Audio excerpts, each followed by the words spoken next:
প্রতিনিধিদের তথ্যচিত্রে প্রবাসের সংবাদ জানাচ্ছেন ইমতিয়াজ আহমেদ। নেপালের কাঠমান্ডুতে বাংলাদেশ দূতাবাসে অনুষ্ঠিত হয়েছে বাংলাদেশ ফিশ ফেস্টিভ্যাল 2025। অনুষ্ঠানে বাংলাদেশের মৎস্য সম্পদকে বৈশ্বিকভাবে উপস্থাপনে নেপালের ব্যবসায়ীদের সৌজন্যে বিভিন্ন মিঠা পানি ও সামুদ্রিক মাছ প্রদর্শিত হয়। পাশাপাশি দুই দেশের মধ্যে মৎস্য সম্পদ, একুয়াকালচার এবং খাদ্য নিরাপত্তা খাতে সহযোগিতা বৃদ্ধির সম্ভাবনা নিয়েও আলোচনা হয়। এ সময় কাঠমান্ডুস্থ বিভিন্ন দেশের রাষ্ট্রদূত, মিশন প্রধান, কূটনীতিক, নেপাল সরকারের বিভিন্ন মন্ত্রণালয়ের জ্যেষ্ঠ কর্মকর্তা সহ অনেকে উপস্থিত ছিলেন। ফিশ ফেস্টিভ্যালের গেস্ট অব অনার ছিলেন নেপালের ভারপ্রাপ্ত পররাষ্ট্র সচিব কৃষ্ণপ্রসাদ ঢাকাল। স্বাগত বক্তব্য দেন বাংলাদেশের রাষ্ট্রদূত মোহাম্মদ শফিকুর রহমান। বাংলাদেশ সশস্ত্র বাহিনীর বর্ষপূর্তি উদযাপন উপলক্ষে সংবর্ধনা অনুষ্ঠানের আয়োজন করেছে বাংলাদেশ দূতাবাস কুয়েত। রাষ্ট্রদূত মেজর জেনারেল সৈয়দ তারেক হোসেনের সভাপতিত্বে প্রধান অতিথি ছিলেন কুয়েত সশস্ত্র বাহিনীর assistant chief of staff for administration and manpower major general Firas Adel Al Shahin.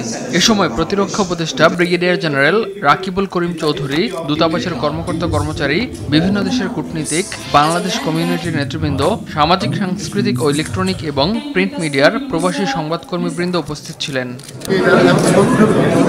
যথাযোগ্য মর্যাদায় মালয়েশিয়ায় উদযাপিত হয়েছে বাংলাদেশের সশস্ত্র বাহিনী দিবস। প্রধান অতিথি ছিলেন মালয়েশিয়ার নৌবাহিনীর vice admiral Datuk পেহলাওয়ান Shamsuddin.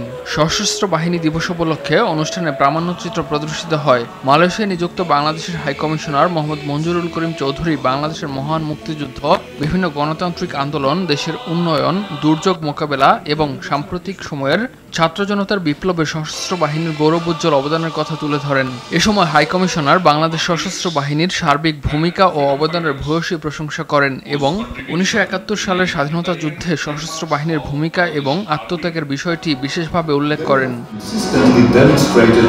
BNP chairperson Begum Khaleda জিয়ার রোগমুক্তি ও সুস্থতা কামনা, বাংলাদেশ জাতীয়তাবাদী দল বিএনপির প্রাথমিক সদস্য অনলাইনে নিবন্ধন, তারেক রহমানের 31 দফা বাস্তবায়ন প্রসঙ্গে আলোচনা, পোস্টাল ভোটের বিষয়ে প্রবাসীদের উদ্বুদ্ধকরণে অনুষ্ঠানের আয়োজন করেছে বাংলাদেশ জাতীয়তাবাদী যুবদল মালয়েশিয়া শাখা। মোহাম্মদ ফারুক হোসেনের সভাপতিত্বে মোহাম্মদ মেহেদী হাসানের সঞ্চালনায় প্রধান অতিথি ছিলেন মোহাম্মদ মিনহাজ মণ্ডল। প্রধান বক্তা ছিলেন BM রাসেল রানা। বিশেষ অতিথি ছিলেন মোহাম্মদ মারুফ শিকদার, মোহাম্মদ হাশেম মোল্লা সহ অনেকে। ইমতিয়াজ আহমেদ, RTV।